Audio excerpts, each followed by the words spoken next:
नमस्कार, स्वागत है आप सभी का एसीएन न्यूज पर। मैं हूं शाहीन खान। नजर डालते हैं खबरों पर। कांग्रेस नेता राहुल गांधी द्वारा चुनाव आयोग पर वोटर लिस्ट में गड़बड़ी और वोट चोरी की गंभीर आरोप लगाने के बाद राजनीतिक माहौल गरमाया हुआ है।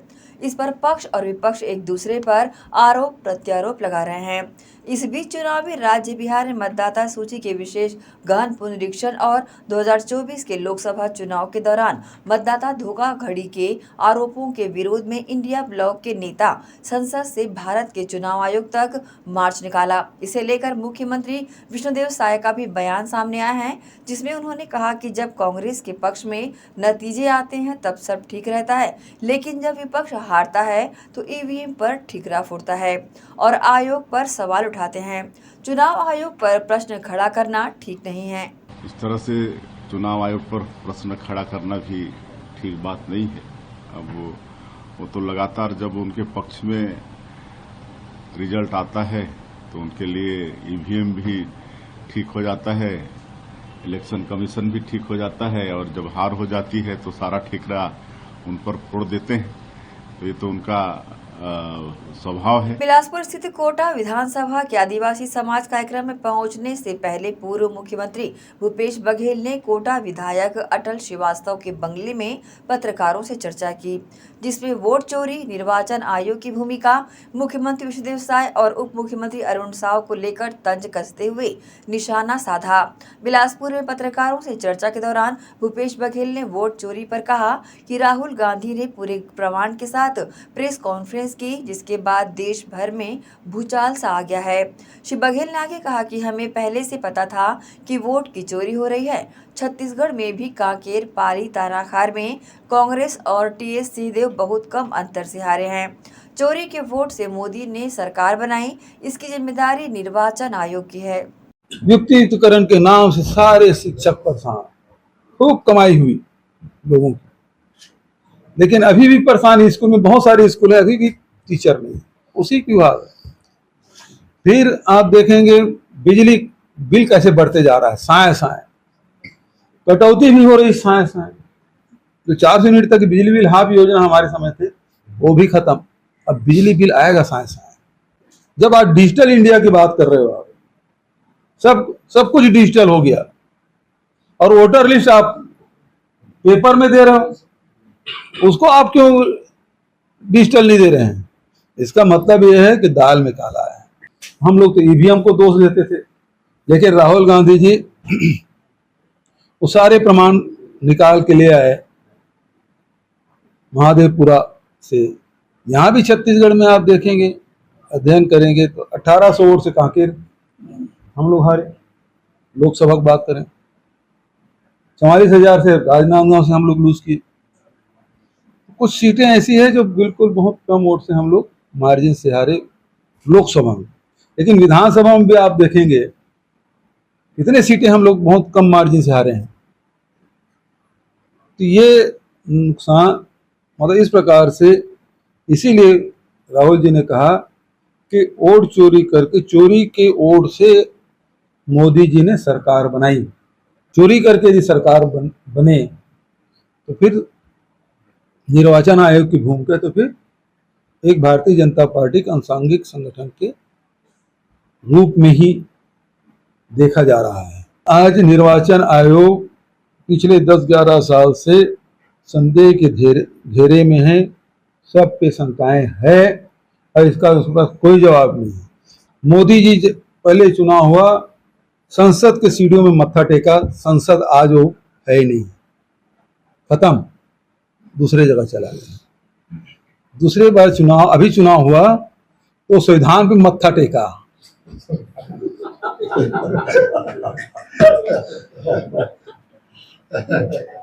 काम करने का तरीका आप समझ लिया। आदिवासी मुख्यमंत्री बनाया, इसलिए बनाया गया है कि यहाँ के खनिजों को अपने मित्रों को सौंप सके। भारतीय जनता पार्टी का एक ही काम करने का तरीका है कि उसको बहुसंख्यक समाज को अपने पक्ष में लाना है।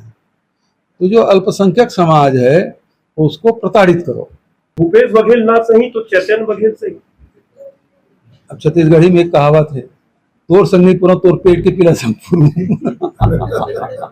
दोनों को मिला के दे दीजिए। देखिए सुप्रीम कोर्ट ने अभी इतनी बड़ी टिप्पणी किसी एजेंसी पे नहीं किया है कि आप ठग की तरह काम कर रहे हैं और लगातार उनके खिलाफ टिप्पणी कर रहे हैं। आप एजेंसी हैं, चुनाव मशीनरी नहीं है।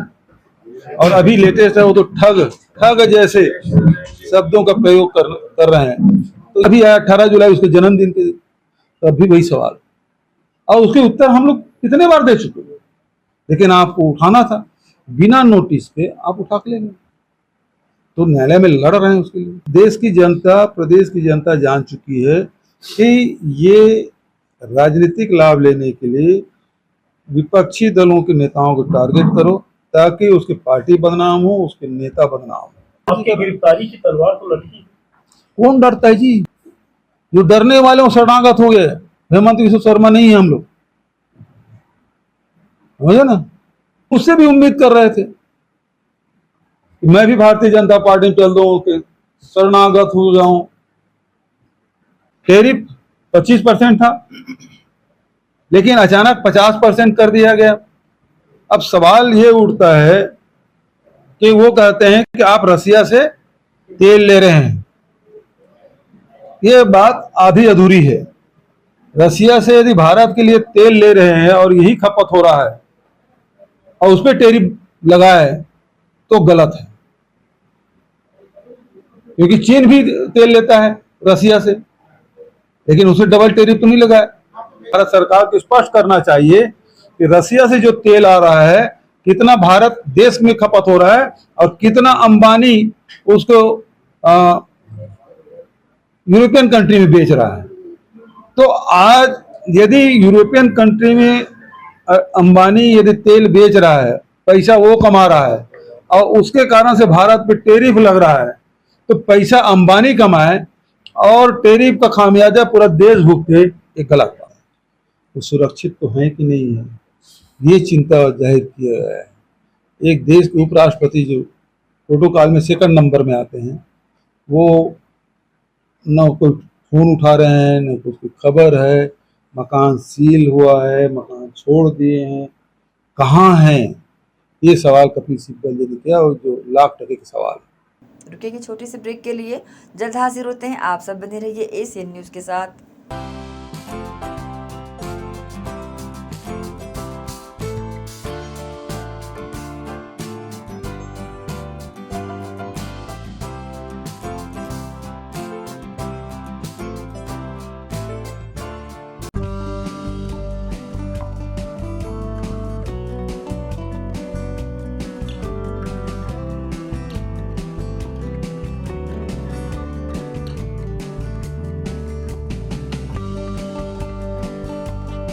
Rumta Public School Bhilai, first in the city, offering CBSE and Cambridge curriculum, ranked number 1 in Chhattisgarh in the Education World Indians ranking. Smart AC classrooms, well-equipped labs, cricket academy, free world-class cricket coaching. Get the guidance from international cricket legends. Archery, fencing, AC hostels for boys and girls, AC transport. Admissions open. Visit Rumta Public School Bhilai, Kokakurud Road. GT diagnostic, जहां सबसे advance techniques के साथ सारी जांचें एक ही छत के नीचे।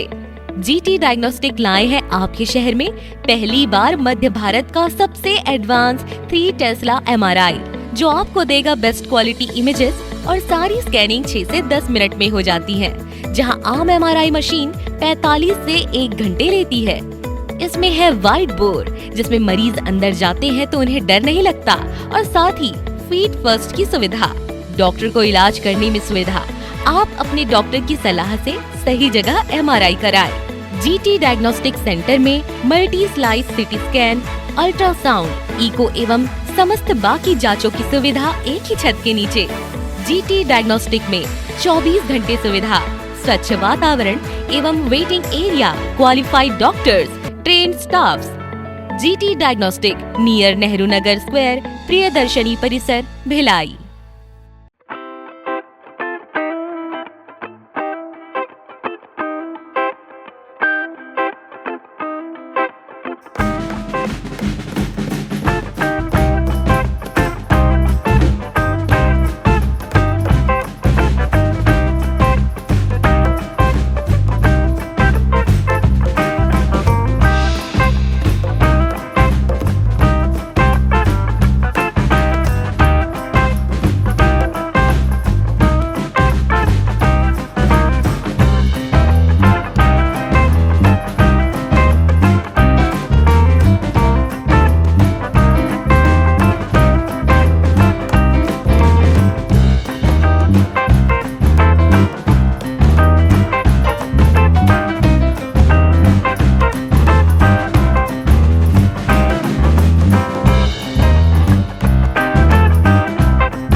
ब्रेक के बाद आपका स्वागत है। उप मुख्यमंत्री अरुण साव ने नवा रायपुर स्थित निवास कार्यालय में वोटर लिस्ट मामले में राहुल गांधी और कांग्रेस पार्टी को बड़ा करारा जवाब दिया है।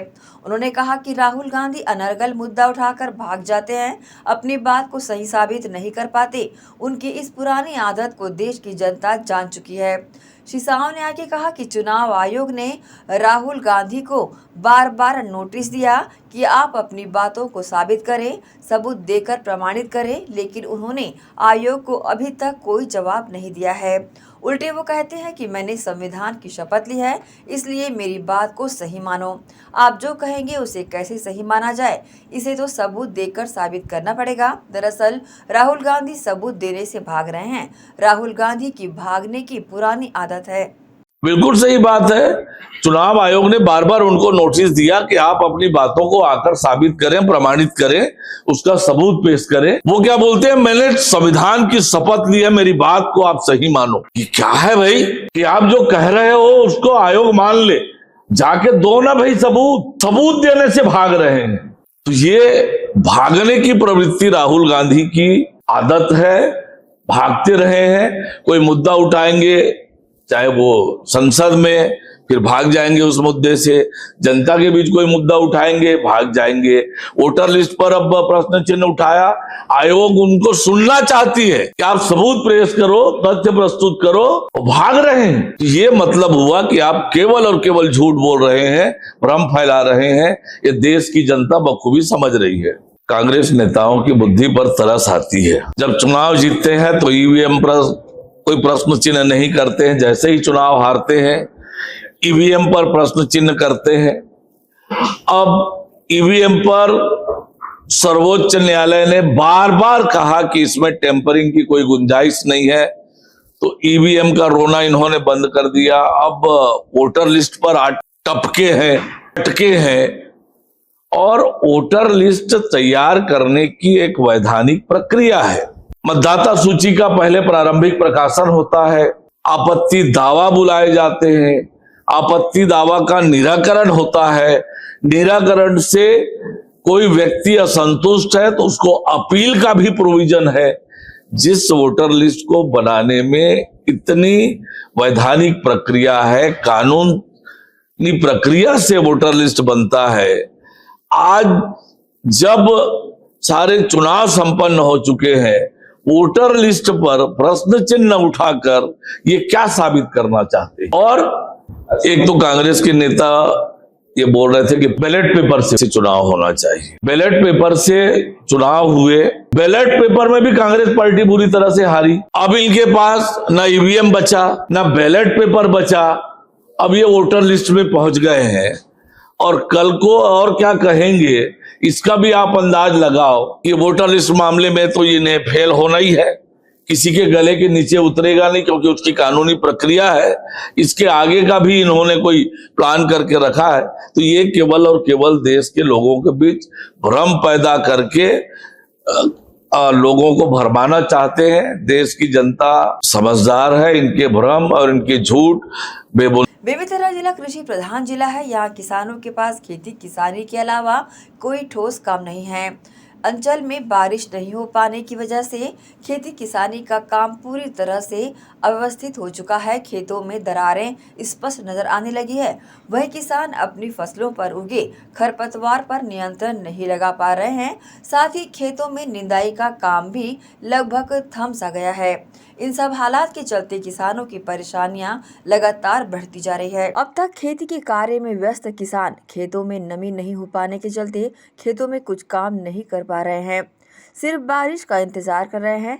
किसान टकटकी लगाए सिर्फ आसमान की ओर इस उम्मीद से पूरे दिन बैठे रहते हैं कि कहीं आज बारिश हो तो वह फिर से एक बार अपने खेतों की ओर रुख करेंगे और फसलों पर बढ़ रहे खरपतवार को नियंत्रित कर सकेंगे। क्योंकि बारिश नहीं होने के चलते किसान खरपतवार को निकाल नहीं पा रहे हैं। फसलों पर अब मौसम के विपरीत बने हालात ने किसानों की रातों की नींदें गायब कर दी है। किसानों को अभी से ही अकाल की काली छाया मंडराने लगी है। हालांकि प्रदेश में इस तरह के हालात पिछले 3 सालों से लगातार बन रहे हैं और लगातार अकाल की मार झेलते हुए किसानों की आर्थिक स्थिति भी खासा जर्जर होती जा रही है। इससे न केवल उत्पादन ही प्रभावित होगा बल्कि किसानों को भारी आर्थिक नुकसान भी उठाना पड़ सकता है। मौसम के बदले मिजाज तथा बारिश नहीं हो पाने के कारण जहां जिले में खेती किसानी खासा प्रभावित हो रही है, वहीं तेज गर्मी और उमस से आम जनजीवन भी खासा प्रभावित होते देखे जा रहा है। हालात इस कदर बदतर होते जा रहे हैं, किसान बाजार में साहूकारों के कर्ज के बोझ के तले दबते जा रहे हैं।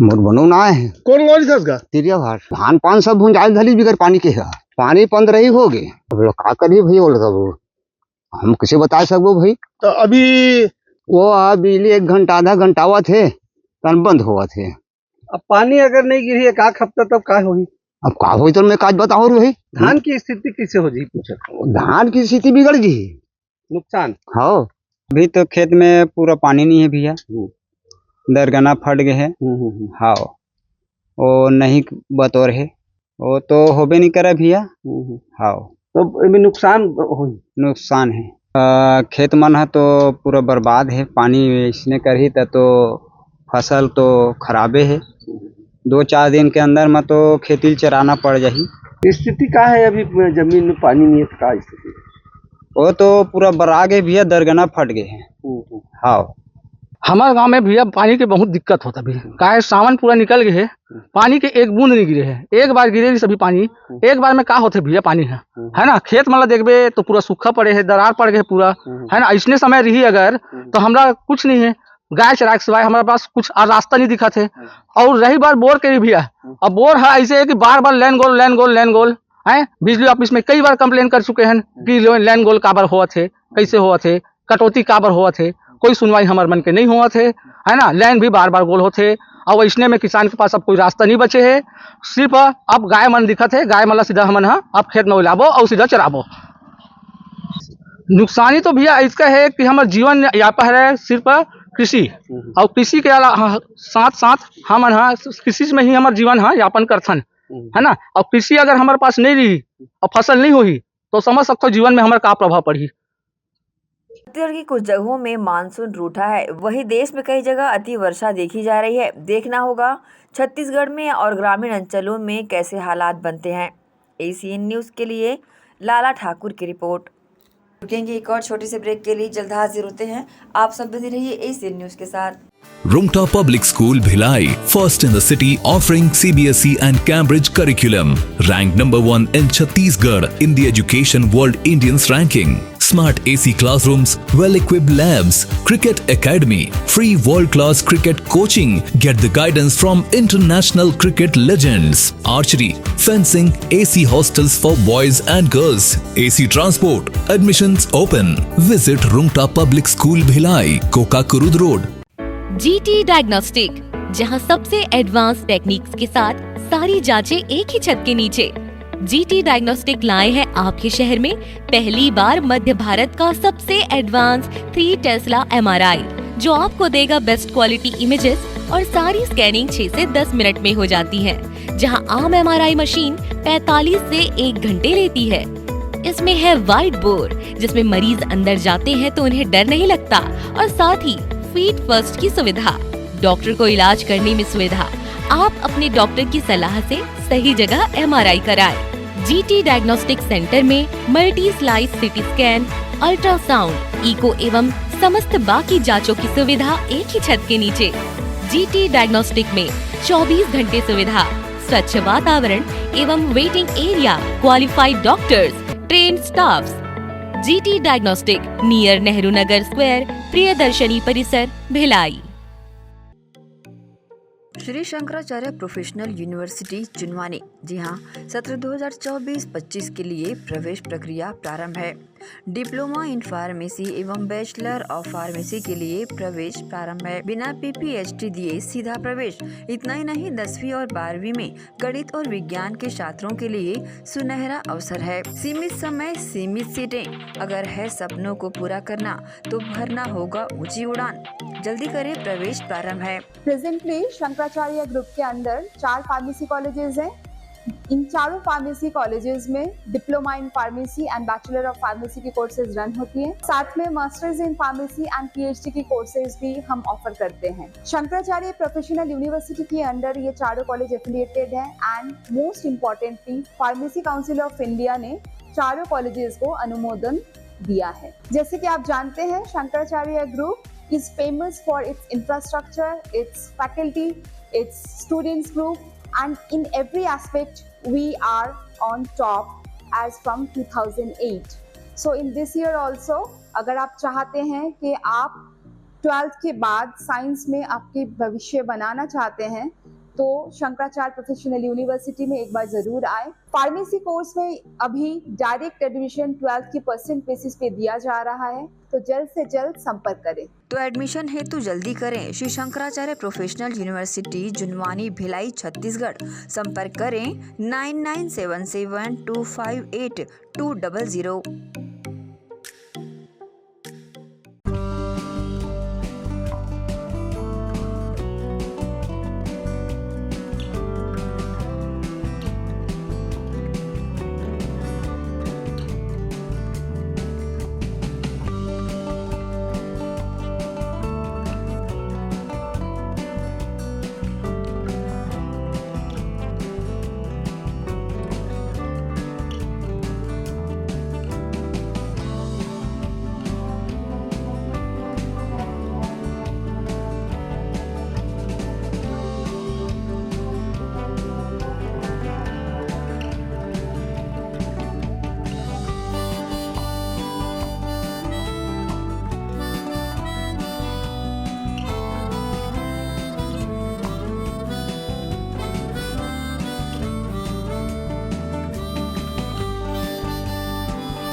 एक बार फिर से आप सभी का स्वागत है। बलौदाबाजार जिले में सही समय में उचित इलाज नहीं मिलने से एक महिला की प्रसव से पहले दर्दनाक मौत हो गई। उसके कोख में पल रहा नन्हा जीवन भी बुझ गया। बलौदाबाजार जिले के लवन निवासी संतोषी साहू को प्रसव पीड़ा होने पर उसके परिजन लवन सामुदायिक स्वास्थ्य केंद्र लेकर पहुंचे, जहां डॉक्टरों की अनुपस्थिति में नर्स ने ही प्राथमिक उपचार किया और कुछ घंटे बाद महिला को जिला अस्पताल बलौदाबाजार रेफर कर दिया गया। जिला अस्पताल पहुंचने पर संतोषी की तबीयत और बिगड़ गई। वहां मौजूद नर्स ने 2 इंजेक्शन लगाए, जिसके बाद संतोषी की हालत और खराब हो गई। तब जिला अस्पताल प्रबंधन ने मरीज को किसी बड़े अस्पताल ले जाने की सलाह दी। परिजन जब संतोषी को लेकर निजी अस्पताल पहुंचे तो डॉक्टरों ने जांच के बाद हाथ खड़े कर दिए। इसके बाद रायपुर ले जाते समय पलारी के सामुदायिक स्वास्थ्य केंद्र में जाँच कराई गई, जहाँ चिकित्सकों ने जच्चा और गर्भस्थ शिशु दोनों को मृत घोषित कर दिया। कर दी 3:30 बजे रेफर करे, 5 बजे पहुंचे बलौदा। मोला फोन लगाया था, तुरंत में पहुंचे, 5:30 में पहुंचे। और ये डिलीवरी हो जी का तब हो जी का देखी में मन देखी से बाद में नहीं, अब देखी से पीड़ा कमती हो गई तो मन कहते तुम्हारा रेफर करता, तुम कोनो जगह ले जावा और जल्दबाजी ले गाँव प्राइवेट हॉस्पिटल कोनो जगह ले गया वैसे की सेवा। तो पैसा भाई गरीब आदमी पैसा बनी करते तो 4 दिन का फोन लगाते, समय हो गए सर ट्रस्टी बने था तो वो मन सोच विचार के कितने चंदा देवी लग जा कहाँ रहा कि लोग दूर पर जिला अस्पताल बलौदाबाजार। हाँ जिला से चंदा देवी लग गया। अब ऑक्सीजन लग के इसे करके लगी सेवा और लेगी से तुरंत ऑक्सीजन घूमन लगाए तो मन कोशिश करी सेवा। तो वो मन कहते हमारे से आराम नहीं हो सका, तो मन कहीं भी लेगू चाहे प्राइवेट में लगा सरकारी में लगा ले जब तक छुट्टी दे दी। सुबह भाभी को ना यहाँ लवन हॉस्पिटल लेके गया था। वो लोग पहले तो वो 5 स्टाफ है नहीं थे, एक बस नर्स थी और वो उसको पता भी नहीं था कि ये डिलीवरी करना आता नहीं उनको। कितने बजे पहुंचे था हॉस्पिटल? 10:30 बजे। तो उसे फोन करती कैसे करना है क्या करना है, बता दी कि आ गया डेट होने वाला है, लेकिन अब 2-3 बजे तक रखे तो वैसे ना कुछ नहीं किए। अब वो कुछ खिलाओ पिलाओ तो चाय नाश्ता जो भी खिलाए हैं, उसके बाद पीफर करने के लिए बोल दिए यहाँ बलौदाबाजार यहाँ नहीं पाता। अब यहाँ लाए तो जैसे ही कंडीशन अच्छा था तब तो नहीं बोले कि पीफर कर दो कहीं जिला अस्पताल बलौदाबाजार। हाँ बलौदाबाजार में जिला अस्पताल में। उसके बाद जैसे ही लास्ट 2 इंजेक्शन लगाए, उसके बाद जब तबियत खराब हो ना ज्यादा बिगड़ा तो जल्दी लेकर यहाँ से, और फिर जब जल्दी से साइन करवा लिया वो जो इसमें आपकी जिम्मेदारी है बचे या मर जाए जो भी। कहाँ ले जाओ करके बोले इसको? कहीं भी ले जाओ बोल दिए, कहीं भी यहाँ से हटा। तो कौन बोला जिला अस्पताल में? अब नाम तो उनका पता नहीं है, लेकिन मैं देखूंगा पहचान लूंगा उनको। ठीक। और यहाँ फिर वहाँ से चंद्र देवी हॉस्पिटल गए। तो वहाँ से जिला अस्पताल से कितने बजे लगभग ले जाओ? तो फिक्स है 4 बजे लगभग, शाम को 7:30 बजे। हाँ। फिर 8:20 में उस समय मतलब जब जीवित थी? हाँ जीवित थी। फिर और यहाँ पहुँचते चंद्र देवी हॉस्पिटल में कुछ वो प्रोसेस किए और पता उस टाइम में पता नहीं कि वो जीवित थी कि मर गई। वो लोग भी कुछ अपना प्रोसेस किए, पहले तो वो लोग यहाँ से ले जाओ, लेकिन उसके बाद भी 15-20 मिनट बाद हम ट्राई किए और कुछ 2-3 हजार ले लिए, बस हो गया यहाँ से ले जाओ बोल दिए। और यहाँ अब एक बार शंका को मना चेक कराने के लिए रुके यहाँ। अच्छा, तो पता चल गया मतलब वहीं से खत्म हो गया चंदा देवी से ही। हाँ। तो छत्तीसगढ़ में धर्मांतरण बड़ा मुद्दा बन गया है। बीते दिनों दुर्ग मानव तस्करी और धर्मांतरण का मामला सामने आने के बाद सीएम विष्णुदेव साय ने शीतकालीन विधानसभा सत्र में धर्मांतरण विधेयक पेश करने का ऐलान किया है। बावजूद इसके प्रदेश में धर्मांतरण धड़ल्ले से जारी है। बिलासपुर में प्रार्थना सभा के नाम पर धर्मांतरण करने का मामला सामने आया है। प्रगति नगर वार्ड 10 के निवासी सागर सिंह ठाकुर ने थाने में धर्मांतरण की शिकायत भी दर्ज कराई कि 10 अगस्त को प्रगति नगर गली नंबर 2 प्रतिमा अल्फ्रेड के मकान में किराएदार सरस्वती कुर्रे की बेटी संगीता श्रीवास, दामाद पवन श्रीवास और अन्य साथी मुकेश हथठेल एनी रोज द्वारा मोहल्ले के रहने वाले आर्थिक रूप से कमजोर हिंदू धर्म के नव युवतियों को बहला फुसलाकर, प्रलोभन देकर, दबाव बनाकर धर्मांतरण किया जा रहा है। प्रार्थना सभा का आयोजन कर ईसाई धर्म अपनाने के लिए दबाव बनाया जा रहा है। शिकायत के बाद सिरगिट्टी पुलिस मौके पर पहुंची। पुलिस ने पटवारी के माध्यम से कार्रवाई करते हुए उस घर को सील कर दिया। चल रहा है यहाँ? भैया आवाज पारा प्रगति नगर से गिट्टी। हाँ हाँ, क्या नाम है बहन आप लोग का? और आपका बहन? आपका बहन? शबनम निषाद। आपका? गंगोत्री निषाद। क्या चल रहा था बहन यहाँ? संगति चल रही। क्या संगति? प्रभु की। कौन से प्रभु की? प्रभु यीशु मसीह हमारे। अच्छा, आपके यीशु मसीह प्रभु। प्रगति विहार लेकिन फिर आप तो गिट्टी। हिंदू हो बहन। लाइव लोकेशन पे प्रगति विहार फिर गिट्टी आवाज पारा। वो नहीं किए हैं। आप भी हिंदू हाँ हो मैं शायद? पहुंच गया, मैं राम बफ है। निषाद हो ना आप लोग? निषाद राज परिवार के हाँ। इतने बड़े कुल से हो करके आप लोग। सर आपको क्या लगता है कि जैसे हमें किसी ने लेकर आए हैं? हाँ नहीं, ऐसा नहीं है, हम अपने से आए हैं। अच्छा जी। तो बना हाँ। हाँ बिल्कुल बिल्कुल बिल्कुल। थोड़ा मेरे को भी बताओ ना कैसे जीवन बदलता है, तो हम लोग भी बदले। हम पाप में थे, हम झूठे थे, व्यभिचारी थे, लाचारी थे, ये सब से हमें आजाद किया हमें परमेश्वर के द्वारा। अच्छा, कैसे बदलाव होता है हमको भी तो थोड़ी सी जानकारी चाहिए ना, ताकि बाकी लोग भी अपना जीवन बदल सके। विश्वास करके प्रभु यीशु मसीह हमारा जीवन बदलाव होता है भैया, बहुत बदलाव होता है। आप एक बात बताइए। दूसरी बार मिली मेरी ख्याल पे। आपका क्या तो दूसरी नाम बार है? में पूरा नाम? मेरा नाम संगीता श्रीवास है भैया। संगीता श्रीवास। आप कभी शास्त्र पढ़े हैं? मैं कभी शास्त्र नहीं पढ़ी भैया। नहीं पढ़े हैं? लेकिन मैं आपको बताना चाहूँगा। वही तो क्यों बताएं? ये भी हमारा घर है, सिर्फ सब हमारा घर है।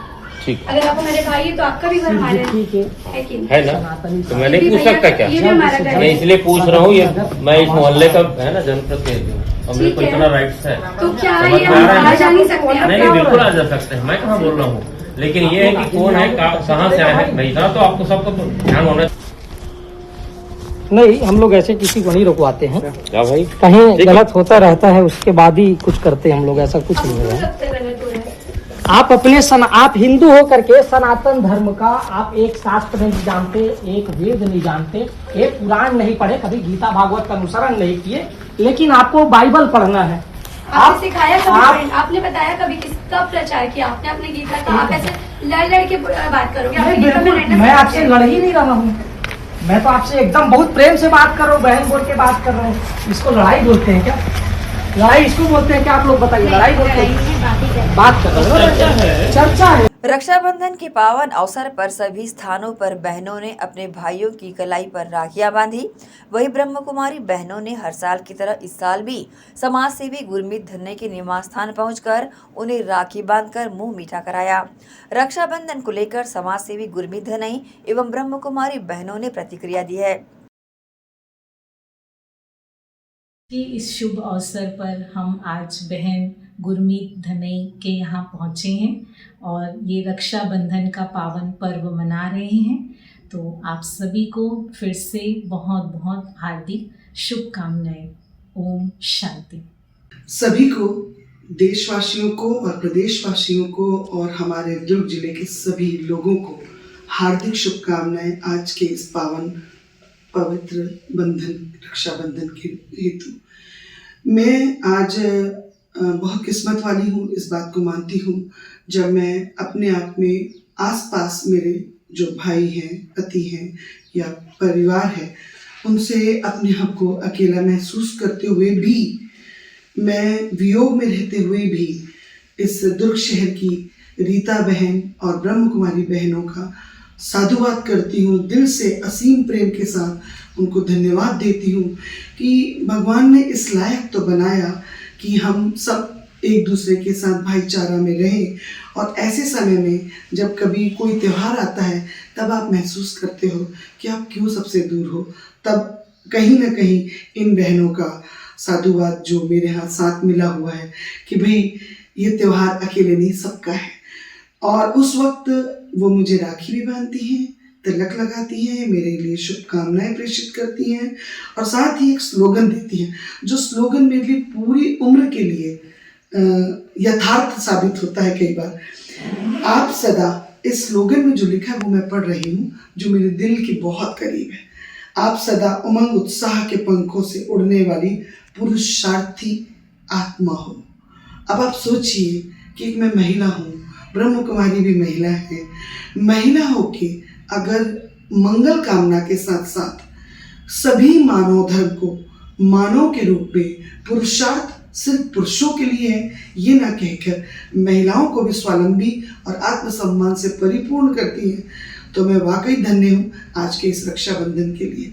और मैं फिर से सारे दर्शकों को और सारे लोगों को, अपने चाहने वालों को और अपने से जो दूर हैं उनसे भी क्षमा मांगते हुए कि हम सब पास ही बोलते हुए फिर सभी के लिए इसी मंगल कामना के साथ सबको बधाई देती हूँ। धन्यवाद। इसी के साथ ही आपसे रहेगी इजाजत। आप सब बने रहिए एसीएन न्यूज के साथ। नमस्कार।